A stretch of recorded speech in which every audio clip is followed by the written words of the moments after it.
আজকে এই সুন্দর মুহূর্তে আপনার কি অভিযোগ কি আমরা এটা শুনবো। খুব ভালো লাগলো সুব্রত চাকী যেটা করলেন সেটা হচ্ছে সমস্ত স্বাধীনতা সংগ্রামী পরিবারের সদস্যদের নিয়ে এসে স্মরণ করালেন যে এই পরিবারগুলোরও একটা কন্ট্রিবিউশন আছে আজকের ভারতবর্ষে, আজকের পশ্চিমবঙ্গে। এটা সুব্রতবাবু বলেই বোধহয় পারলেন। একটা অসম লড়াই তিনি লড়ছেন। প্রফুল্ল চাকী আজকে থেকে প্রায় 116 বছর আগে মকরমা স্টেশনে যেখানে আত্মাহুতি দিয়েছিলেন ভারতবর্ষকে স্বাধীন করার জন্য, আমরা তো ভুলেই গেছি তাদের। আমরা ক্ষুদিরাম, প্রফুল্ল চাকী, বাঘা যতীন, নেতাজি সুভাষচন্দ্র বসু, এসব বিস্তৃত অতীত, আমাদের ইতিহাস হয়ে গেছে এরা। কিন্তু এদেরকে তো স্মরণ করা শুধু না, এদের মননে চিন্তায় যাপনে এদের আরো বেশি করে আঁকড়ে ধরলে তবে যদি আমাদের বাঙালির উত্তরণ হয়। তো সেই জন্য আজকের অনুষ্ঠানটা আমার একটা অন্য অনুভূতি নিয়ে এলো। আমি অন্য সব কাজ বন্ধ করেও আজকে এখানে এসেছি শুধু এই ধরনের একটা মহতী অনুষ্ঠানের শরিক হওয়ার জন্য। এরকম একটা অনুষ্ঠানে মনে হচ্ছে প্রফুল্ল চাকী আরো একবার জীবন্ত হয়ে উঠেছে, আমাদের মধ্যে তিনি ফিরে এসেছেন, এরকম একটা অনুভূতি হচ্ছিল কিছুক্ষণ আগে। কি বলবেন? দেখুন, 19 বছর বয়সের এক যুবক যার মুন্ডক ছেদন হয়েছে, মস্তক মানে একটা মাথা ছেদ করে দেওয়া হয়েছিল, সেরকম একটা মানুষ ফিরে আসবেন সেটা ভাবি না। কিন্তু সেই মানুষটা যে আদর্শ বোধ নিয়ে যে জায়গা থেকে আত্মাহুতিটা দিয়েছিলেন, সেই জায়গাটা যদি আমাদের প্রত্যেকের কাজে কর্মে ফিরে আসে তবেই তো আমাদের প্রকৃত অর্থে তাকে স্মরণ করা। কারণ একটা মানুষ যে আত্মাহুতি দিয়েছিলেন আমরা মুখে স্মরণ করলাম, পুষ্পার্ঘ্য দিলাম, কিন্তু মনে তো রাখলাম না। মনে তখনই রাখবো যখন কাজে আমাদের রিফ্লেক্টেড হবেন প্রফুল্ল চাকী ক্ষুদিরাম। প্রফুল্ল চাকীর যে পৌত্র সুব্রত চাকী, তিনি বারবার আবেদন করছেন বর্তমান সরকারের কাছে যে এই প্রফুল্ল চাকীর বিষয়টাকে যদি পাঠ্যপুস্তকে আনা যায়, সেটা কিভাবে সম্ভব, আপনি কি বলবেন? আচ্ছা, সুব্রত চাকী না থাকলে কি প্রফুল্ল চাকীকে আমরা স্মরণ করতে পারতাম না? সুব্রত চাকী বলবেন কেন? রাষ্ট্রের কাজ, সরকারের কাজ, শিক্ষা দপ্তরের কাজ, এগুলোকে নিয়ে চর্চা করা, এগুলোকে নিয়ে নতুন করে কোর্স সিলেবাস তৈরি করা। শুধু প্রফুল্ল চাকী নিয়ে আমরা একটা প্যারা লিখে দিলাম বা একটা সিলেবাসের একটা পার্টিকুলার টেক্সট লিখে দিলাম, হয়ে গেল?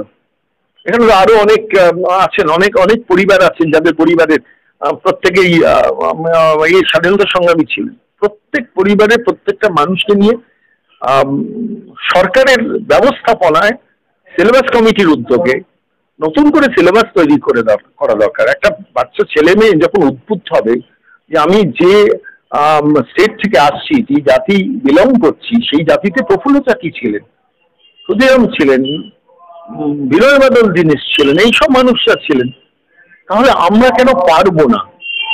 এই যে ইনফিনিটি কমপ্লেক্স, এইখান থেকে বাঙালি বেরিয়ে আসতে পারবে যদি এই সমস্ত স্বাধীনতা সংগ্রামীদের আত্মস্থ করে নিজের যাপনে রিফ্লেকশন করতে হবে। আমি যখন রাস্তায় হাঁটবো তখনও আমার বোধ চেতনা বলবে যে আমি সেই পরিবারের সদস্য। শুধু রক্তের সম্পর্কে এরা এই যতজন মানুষ এখানে আছেন তারা তো বিভিন্ন স্বাধীনতা সংগ্রামী পরিবারের রক্তের সম্পর্ক। রক্তের সম্পর্ক তো পুরো নেশনের সঙ্গে থাকা উচিত, স্টেটের সঙ্গে থাকা উচিত। প্রত্যেকটা মানুষ যাদের সঙ্গে রক্তের সম্পর্ক নেই তারাও আমরা প্রফুল্ল চাকীর বংশধর হিসেবে যেদিন বলতে পারবো সেদিন বাঙালির উত্তরণ সম্ভব হবে। হ্যাঁ, আপনার কি মনে হয় যে এই যে বাঙালি আস্তে আস্তে ভুলতে বসেছে, বিপ্লবীদের হারিয়ে যেতে বসেছে, বাঙালির মন থেকে বাঙালির এই চেতনা হারিয়ে যেতে চলেছে, কিভাবে এটা ফেরত আসা সম্ভব? না, এটা তো ইচ্ছাকৃতভাবে ভুলিয়ে দেওয়া হচ্ছে। স্বাধীনতার পর দেশ স্বাধীন করেছিল একটি পরিবার, গান্ধী পরিবার। আমি কাউকে ছোট করে বলছি না, মানে নেহেরু পরিবার। সেটাই সবাইকে শেখানো হয়েছিল। আমি তাদের ছোট করছি না, কিন্তু ভারতবর্ষে আর এত হাজার হাজার লক্ষ লক্ষ মানুষ যারা আত্মবলিদান দিয়েছেন, তাদের কোনো অবদান নেই। সুব্রত চাকী এসে তাদের সম্মানিত করবেন, তবে তাদের আমরা চিনতে পারবো। কেন? প্রত্যেকটা রাস্তা এদের নামে নামাঙ্কিত করা উচিত, প্রত্যেকটা মোড়ে এদের স্ট্যাচু থাকা উচিত, এদের নামে রিসার্চ ফাউন্ডেশন করা উচিত, যেটা সুব্রতবাবু প্রস্তাবটা দিচ্ছিলেন, করা উচিত। প্রত্যেকের ভাবা উচিত, রাষ্ট্রের রাজ্যের ভাবা উচিত। জানি না সরকার কেন ভাবে না, ইচ্ছাকৃত ভাবে না। ইতিহাসটাকে ভুলিয়ে দেবো, আমার প্রয়োজন হলে একটু ফুলমালা চড়াবো, ব্যাস হয়ে গেল। This is not done. আগামী প্রজন্মকে কি বলবেন যে কিভাবে তারা মনে রাখবে, কি বলবেন আপনি? শেষ প্রশ্ন।